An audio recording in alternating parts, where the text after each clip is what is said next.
Hi, my name is Pam Rambo, and I'm a college advisor. And that means that I help families get out of the business of arguing with their teenagers about where they might want to go to school. And also, I help teenagers and families help find other people's money to pay for college. I've been in business for 12 years, and going into the college advising business has been the best decision I've ever made in my career. I have a doctorate from the College of William and Mary, and once I got into community college out of high school, I was addicted to higher education.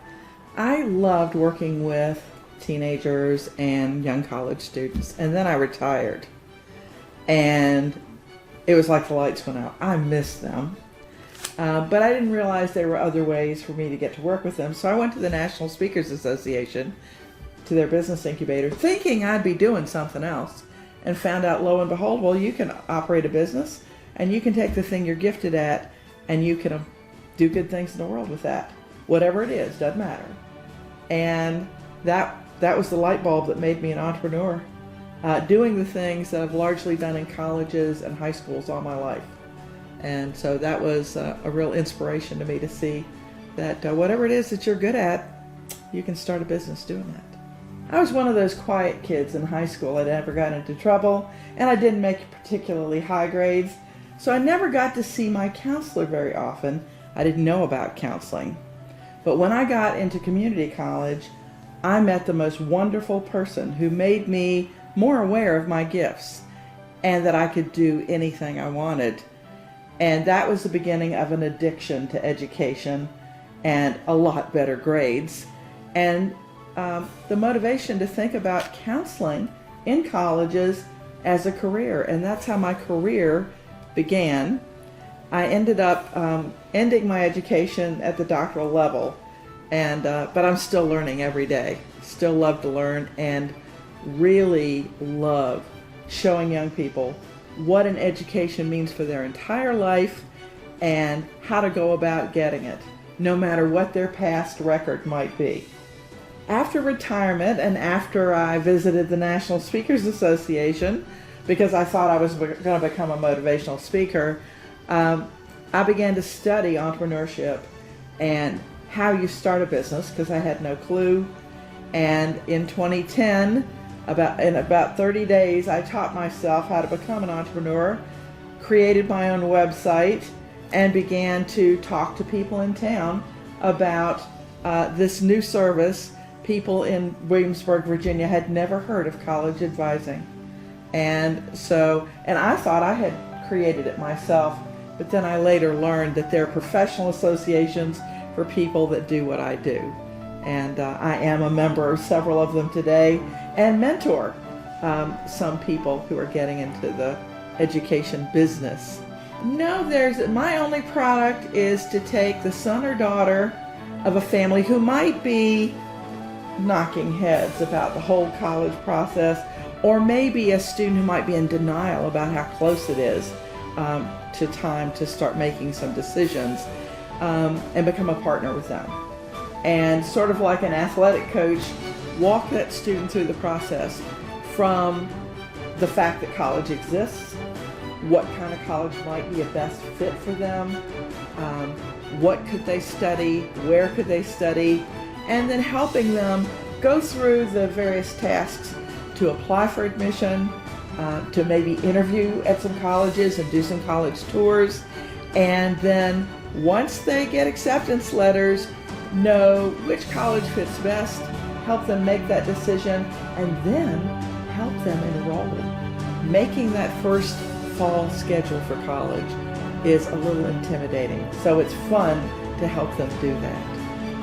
And mostly I work with high school students, but I also work with current college students who are transferring, college students who are toward the end of their 4-year degree or 2-year degree, and they're going to transfer, some who are getting ready to go to grad school. I have a lot of medical school aspiring students who need help with their medical school applications. And then sometimes I work with adults who have come to the end of a career and are thinking what their next act might be. Well, at first, I live in Williamsburg, Virginia, so that was the logical place. And I did rent some facilities at first because I ran some college camps, but I began to realize that I live in the middle of a huge development where there are tons of teenagers, and so I just began working out of my dining room, meeting with students, and then COVID came about 10 years into the business. I thought that was going to be my year off, but no, the business continued. I already had students who were using social media, telephones, that sort of thing, and who lived far away from me, lived in other states. They had been referred by families here that I'd worked with. And so I already had a model where I knew how to do it, but I didn't know locally if it would be popular, and it turns out that it has been.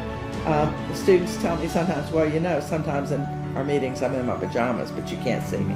When I first started my business, I thought I had to get out in the streets and start yelling my name and take out huge expensive ads in big newspapers, and I did do those things, but I eventually learned that whenever I got a client, they knew somebody I'd worked with before. It's been each one teach one. Now, I was a little naive because I thought, oh, okay, then it's just automatic. It's not going to cost me anything to do that. But then I realized, oh, there is still a place for advertising. And what it is cred. You need credibility. And so people hear from a friend that they used your service, but they might not call you after that. It's when they get to the point where they need the service more, and they just saw in a magazine your picture and your phone number and your email address, or they saw it on the internet. That's when they call you. Well, it's allowed me to work from anywhere, and it's allowed me to work with anyone, which has been exciting. And I particularly love Google Docs because a student can be writing his essay, or maybe he's written the first draft, and I can go in there, he can be at his house, I'm at my house, and we can look at the same document together. We can both make notes on that document together. We can move paragraphs around and that sort of thing. So particularly that has been a fun thing because I love working with students on essays. I never say to a student, you'll never get into that college, because I don't have a crystal ball. And I know, sometimes people will say those things to students, and it's so discouraging. And you have to know that the student's ego is on the line when you're working with them.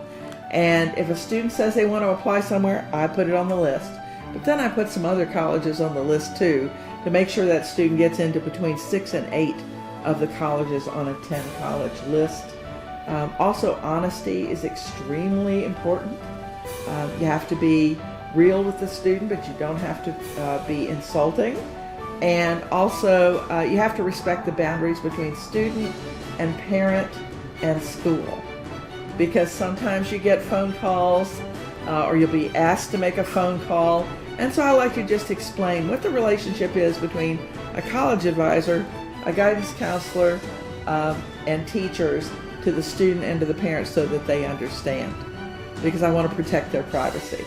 Just being a really good listener, keeping in mind what the student is asking me for, what is the parent asking for, and in the contract explaining, these are the things I can't do for you, and these are the things that I can do for you, because you don't want a student to be in a situation where they got accepted somewhere and then later there's an issue because somebody decides that the student wasn't honest on a question, for example, when I'm helping a student with explain questions on his application. So just being vigilant and honest and explaining things to people. And explain to them what are the things they can't do, because there are ethical issues in the interaction between a student and a parent and a college too. I think it's that I work with almost anyone who comes to me as long as I'm not full for the season. If you bring me a student who has a learning difference, that is not a deal breaker for me at all. I love working with students who have learning differences. That's fun since I have a learning difference myself. I am mentoring someone. My stepdaughter has become a college advisor in Wisconsin, and so it's been exciting to get her business started and help her with her first client. My mentor was my college counselor in terms of being a big inspiration. And then I learned how to start a business through the National Speakers Association and some mastermind groups that I've been in with colleagues from that organization. So that's kind of been how I helped myself come along and learn. Although you're a professional, you're also a business person, and there's a lot to learn there, and you're never done.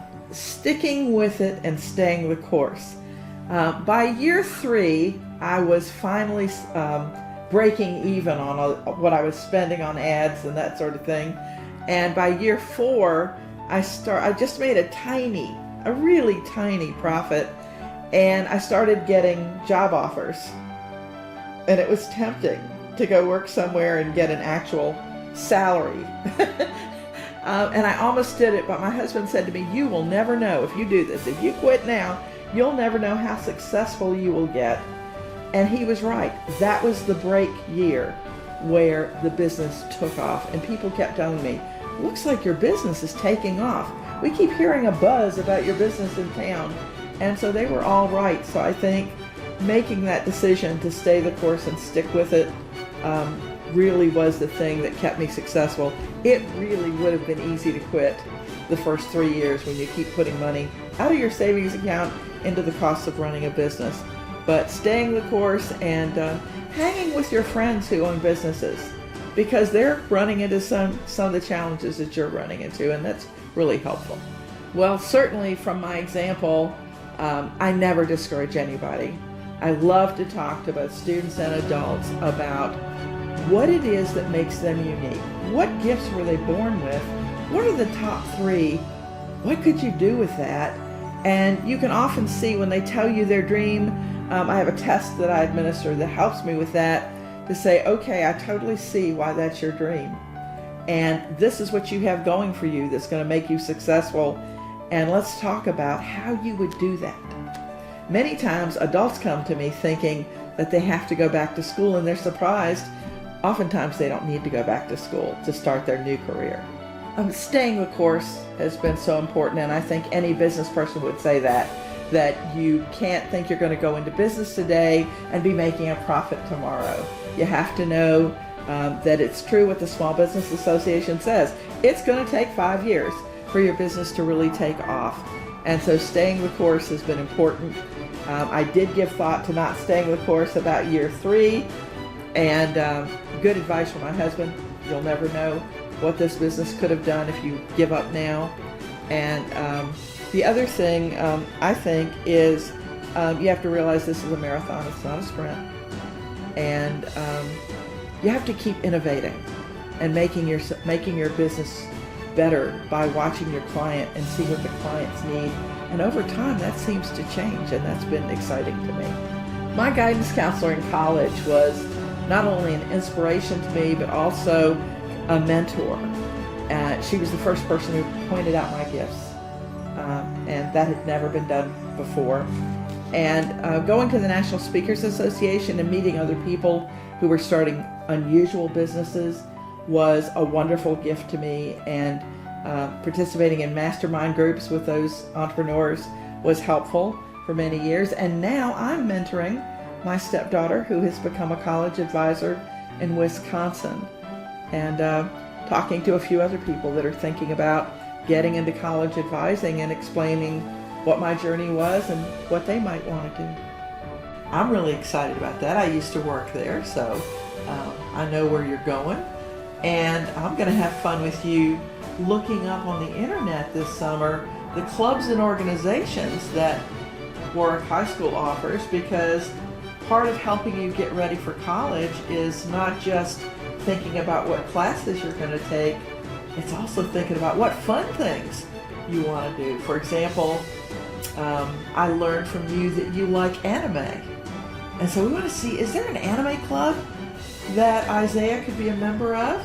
Because colleges, when you're in the 12th grade, will be interested in what you did after school, not just at school, but also even in your community, if you volunteer in the community. So our first thing to do is to find out what fun things can you do after school or on the weekends. at Warwick High School that will look so amazing, because we have to put together a resume of all the things you do the whole time you're in high school. Aside from an anime club, is there something else that you think you'd like to be involved in, that you like to do? I don't know, honestly. Maybe if there's a video game club. I bet there is. And the nice thing is, not only do most schools now have a video game club, but they help you participate in that club so that you can get a scholarship at a 4-year college or a 2-year college because you love gaming. How about that? That sounds great. Yeah. Some of my students have gotten into gaming clubs, and as they became higher up in their college program, they'll be a junior or senior, they might be a leader in their gaming club, and they might participate in tournaments with other colleges, which is a lot of fun, and you get to know people not just from your college, but other colleges. And who knows, gaming might turn into be part of your career. You might be earning a salary as a gamer after you graduate from college. If we wanted to do some research in what kind of work could a person do if they loved gaming, if they had a career in gaming, it would not be like a job. They would love it so much. Would you like to be in the math portion of gaming where you're programming, or the more artistic area of gaming where you're maybe doing some artwork or you're writing scripts?